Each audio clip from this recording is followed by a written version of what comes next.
আসসালামু আলাইকুম রহমতুল্লাহি ওবারকাতুহু। কিরকম আছুন আন্যেরা? আমি বালাই আছি। আজকা আন্যে ঘরে আমি হুনামু যেমন অন্য বিষয়ে কিছু কিছু রচনা আছে, জমিরও ওই রকম রচনা আছে। তাই প্রথম অবস্থায় জমিনে চুন ছিটানো, দলুচুন ছিটানো। দলুচুন ছিটানোর পর আপনারা জৈব সার ছিটানো, যেমন গোবর, ব্রয়লার মুরগির নেদা, অন্য কিছু ছিটাইতে পারেন। ছিটানোর পর আপনার পরে চাষ দিবেন, কিন্তু চুন ছিটানোর 2-3 দিন পরে গোবর বা অন্য কিছু ছিটাবেন।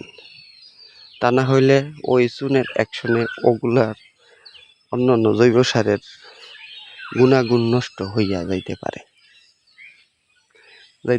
তাই ছিটাবেন।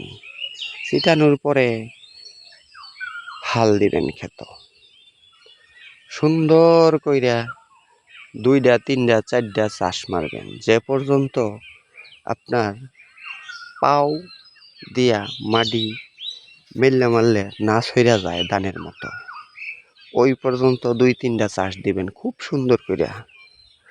চাষ দেওয়ার পরে আপনারা হালের যে কিছু বাওর হয় ডেন, এই ডেনগুলা সুন্দর কইরা মুঞ্জাইয়া দিবেন। মুঞ্জাইয়া দিয়া উঁচা নিচা দেখবেন, দেখা উঁচা জায়গাটা নিচা জায়গায় ফালাইয়া দিবেন।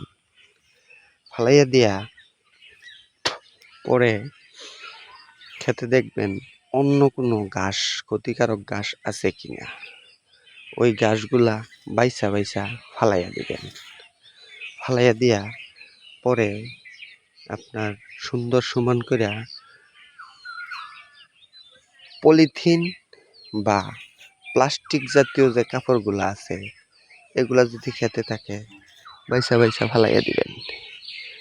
ফালাই দিয়া পরে ওই ক্ষেতে বিট করবেন। বিট করার পরে পলিথিন দিবেন। পলিথিন দিয়া তারপরে ওই ক্ষেতে ফসল ফলাবেন। এই যে দেখেন পলিথিন, আমি পলিথিন ফালাই দিব বা অন্য প্লাস্টিক ফালাইয়া দিব বাইসা। উপকারিতা, এইসব কিছু যদি করেন জমিন ভালো থাকবো, সার বিষ দিলে কাজ করব, প্রত্যেকটা সার মাটিতে পড়ব, এবং কোদাল দিয়ে যখন কাজ করবেন কোদালে মুখে বাজবো না। আজকে এই পর্যন্তই। আসসালামু আলাইকুম।